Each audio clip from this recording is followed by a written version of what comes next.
উপরটা ক্রিস্পি আর ভেতরটা নরম জুসি সফট এরকমই একটা চিকেন ফ্রাই তৈরি করে নিতে পারবেন মাত্র 10 মিনিটে।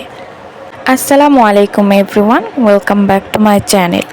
আজকে আমি তৈরি করব ক্রিস্পি চিকেন ফ্রাই। এই চিকেন ফ্রাইটা তৈরির জন্য নামি দামি কোনো মশলার দরকার নেই। ঘরে থাকা কয়েকটা মশলা দিয়ে এই চিকেন ফ্রাইটা আপনারা তৈরি করে নিতে পারবেন। তাহলে চলুন কথা না বাড়িয়ে মূল রেসিপিতে চলে যাই। এখানে আমি মুরগির মাংসগুলোকে খুব ভালো করে পরিষ্কার করে নিয়েছি।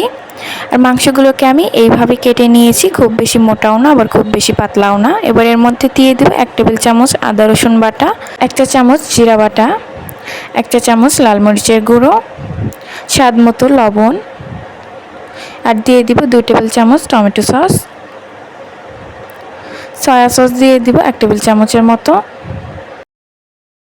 এবার দিয়ে দিব হাফ কাপ টক দই, 1 চা চামচ গোলমরিচের গুঁড়ো, দিয়ে দিব হাফ চা চামচ হলুদের গুঁড়ো, 1 চা চামচ ধনিয়ার গুঁড়ো। এখন হাত দিয়ে এগুলোকে খুব ভালো করে মাখিয়ে নিতে হবে। মাখানো হয়ে গিয়েছে, এবার এটাকে 1 ঘন্টার জন্য রেস্টে রেখে দিব। চাইলে এইভাবেও এটাকে সরাসরি ভেজে নিতে পারেন। চিকেনের উপরের কোটিংটা করার জন্য এখানে আমি নিয়ে নিচ্ছি 1 কাপ ময়দা। ময়দার পরিবর্তে আপনারা আটাও ব্যবহার করতে পারেন। স্বাদ মতো লবণ দিয়ে দিব, 1 চা চামচ লাল মরিচের গুঁড়ো, 1 চা চামচ দিয়ে দিব গোলমরিচের গুঁড়ো। এখন এই উপকরণগুলোকে খুব ভালো করে মিশিয়ে নিব। আমার ময়দাটা মিশিয়ে নেওয়া হয়ে গিয়েছে।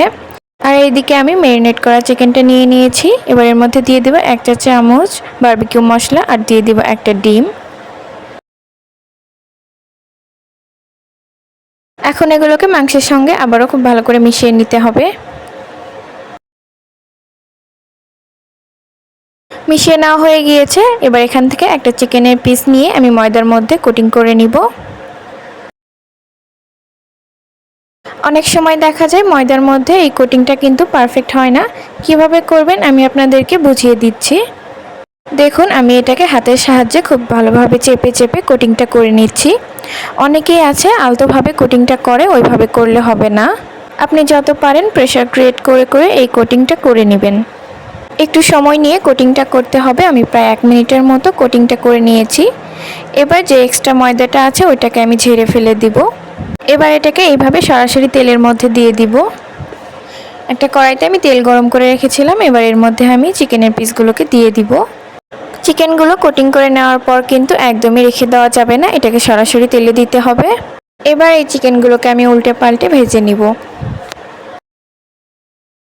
চিকেনগুলো ভাজা হয়ে গেলে এগুলোকে আমি নামিয়ে নিব।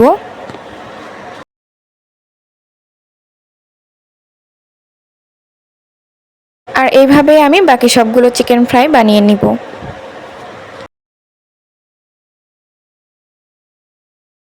ঠিক এইভাবেই সবগুলো চিকেন আমার ফ্রাই করা হয়ে গিয়েছে। দেখতেই পাচ্ছেন কতটা সুন্দরভাবে হয়েছে। এই রেসিপিটি ফলো করে আপনারাও বাসায় একবার ট্রাই করে দেখবেন। বাইরে থেকে চিকেন ফ্রাই আর কিনে খাওয়ার দরকার হবে না এটা একবার বানিয়ে খেলে। ভিডিওটি ভালো লাগলে চ্যানেলটিকে সাবস্ক্রাইব করে পাশে থাকা বেল আইকনটি বাজিয়ে দিবেন।